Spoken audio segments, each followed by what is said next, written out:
I used to love meditating, and there came a point when this stopped being beneficial. It actually started being harmful. I'm gonna get into how that happens for me, and you're gonna enjoy the beautiful parrots outside squeaking. It has been about 3 weeks since I've meditated. I was reflecting on that and realizing that I haven't really meditated since I started my YouTube journey. I thought maybe this was not a good thing. Maybe I was doing something wrong because I was an avid meditator. I think I started meditating at the end of 2019. So early 2020, I was really deep into meditation. I felt chaotic. 2020, as we all know, was an extremely chaotic year. What was happening all around me was also happening inside of me. I felt chaotic. My life was chaotic. I was chaotic. So I needed a way to calm that down, to go within myself and start learning about that chaos. That is what flips you into what's called the dark night of the soul, which I've mentioned a couple times on my channel, and I've never explained what that is. So it's when you spiritually awaken. There are several different phases that you go into. The dark night of the soul is my least favorite one, but the most beneficial. When you go into that, you start seeing all of your shadows. So you're in the dark. You're seeing things that you never wanted to see, that you've pushed away, that your subconscious mind has hid from you because it was too painful for you to remember.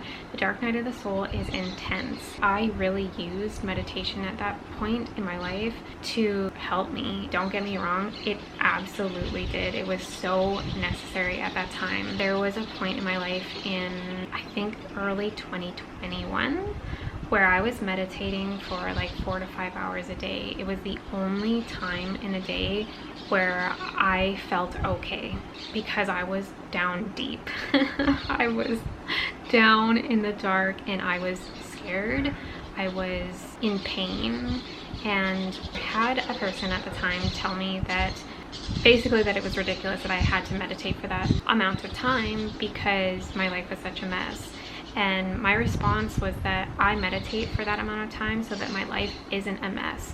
When you first start spiritually awakening and you start seeing this world for what it really is instead of the lens that you were viewing it before, it's intense. It can be really overwhelming. When you start to realize that the way that you were living was not the way that you should be living, not in tune with your soul, everything has to start to shift for you to be in alignment with the life that you want to live. The best way for you to start seeing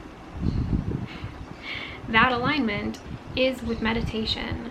When you quiet your human mind and you tap in and you tune in to God, and your higher self can start guiding you through and showing you the way for the life that you desire, for the life that is actually what you're supposed to be living once you awaken, you need to meditate.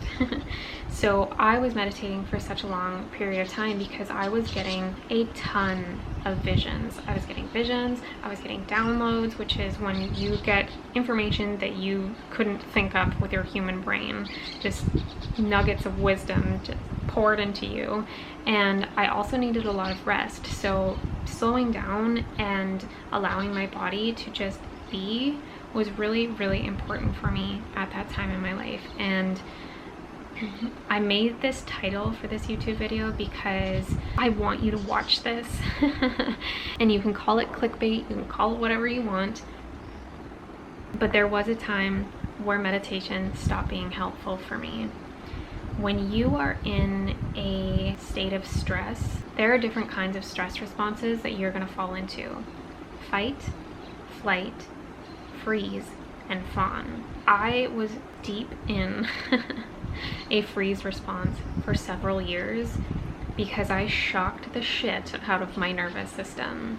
That's okay. That was part of my path. That was what was necessary for me.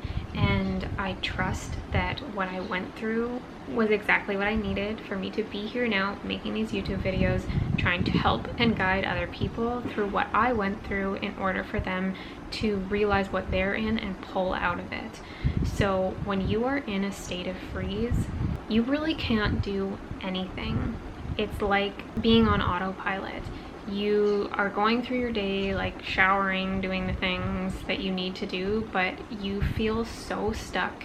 You feel so stagnant. You have no idea which way is up. And I spent a lot of time in bed. I spent a lot of time crying. I went into another dark night of the soul. This one was harder because I got stuck in that freeze response. My body was so shocked and overwhelmed that it just needed to like be frozen, you know? And I was in fight or flight, like flipping back and forth for a little bit until I went full into freeze because my body couldn't handle that amount of stress response. It pushed me into the freeze so I could just lay down. And this is when meditation stopped being helpful.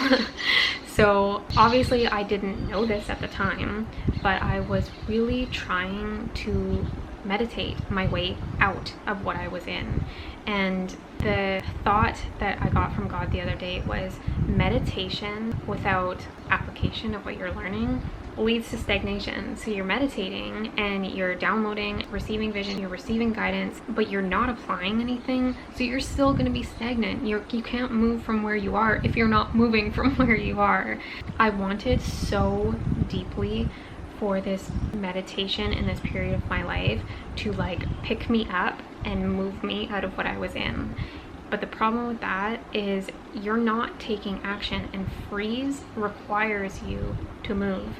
Even if it's just like moving your body, doing some form of gentle exercise like yoga or breath work, being in a state of freeze and you're constantly meditating is pushing you further into stagnation. You can't just sit there and expect your life to change. You have to take action. The only way to get out of freeze is by taking action. I was not understanding this. I was not applying anything. I was just sitting, closing my eyes, wondering like, what the heck is going on? Why is this period of my life so slow? Why can I not get out of bed? Why can I not get up? Why can I not create anything? Why can I not move forward? And I had to start moving my body, moving that energy. When I walk, I feel like I am completely connected to God. And so my meditations moved from sitting in my bed doing meditations to walking and doing walking meditations, and that started to help move the energy inside of my body because I am moving my body. Different tools are going to come into your life at different times, and you can always pick them back up and set them down whenever you don't need them. Meditation is amazing, and this video is not about don't meditate. This video is about use the tools that you need when you need them.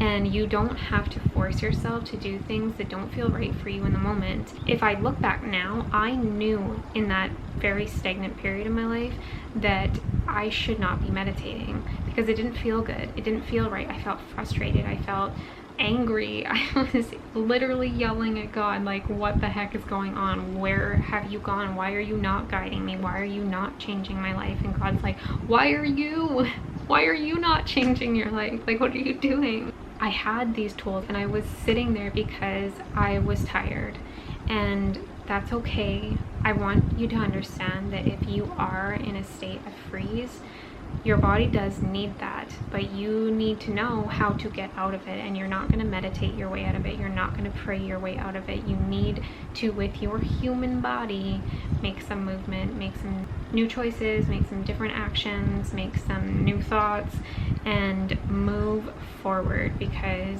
you can't just stay in that stagnated place forever and expect your life to change, because it will not. Now that I am making these YouTube videos and this is my focus, I feel so much more connected and aligned and in purpose. I feel so connected to God because God is speaking through me, and I feel like that connection is so much deeper than anything that I ever got in meditation, because now I am being used. I love that connection that I've developed, and I don't think I would have developed that without meditating first. Meditation is a beautiful tool, like I said, to use when you need it, and it is one of the best ways to slow down your mind enough to be able to hear God. But there are other ways to connect to God, to hear God, to slow yourself down, to get out of your mind, to get into your body. And there are other things that you need to do and other things that you need to focus on in other points of your life. And right now my focus is on you guys. My channel is my channel from God's lips to your ears.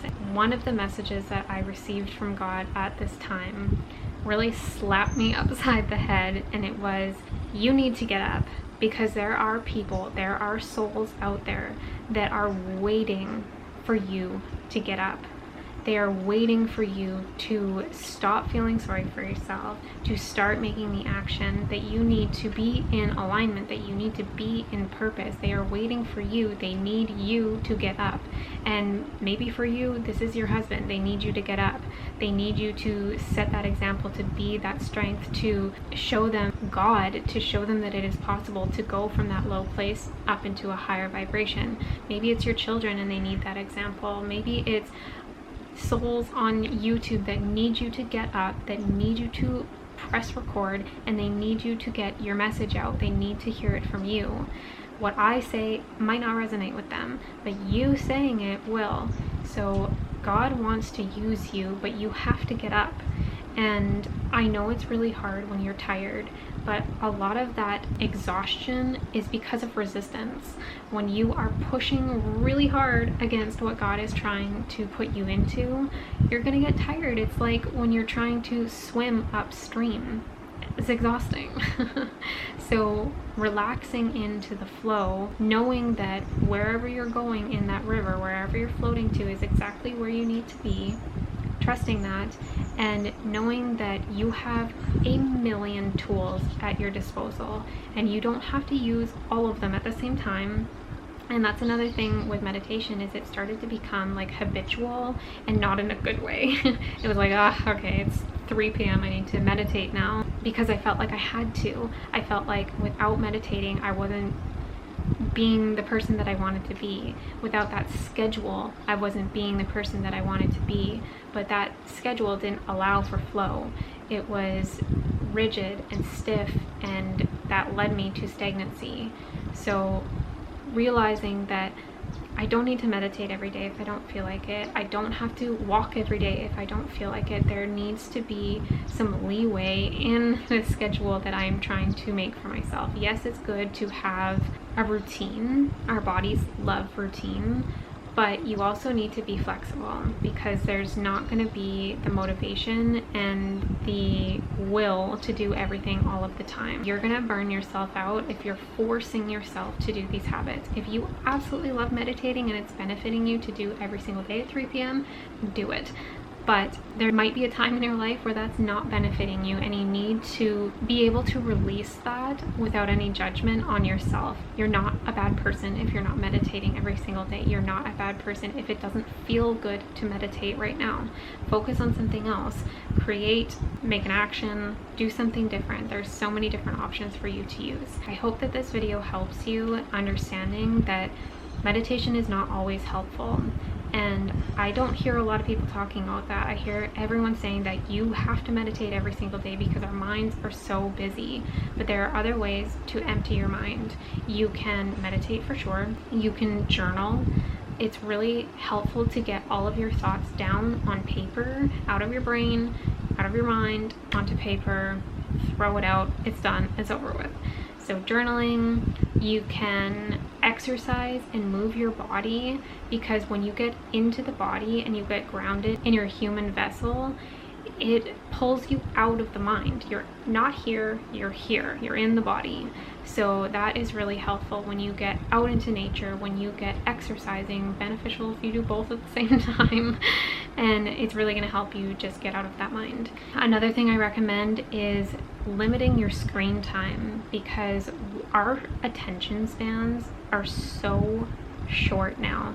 I remember when 3-minute videos on TikTok were doing really well, and now it's like the fast 10-second ones. Like we have like a 10-second attention span.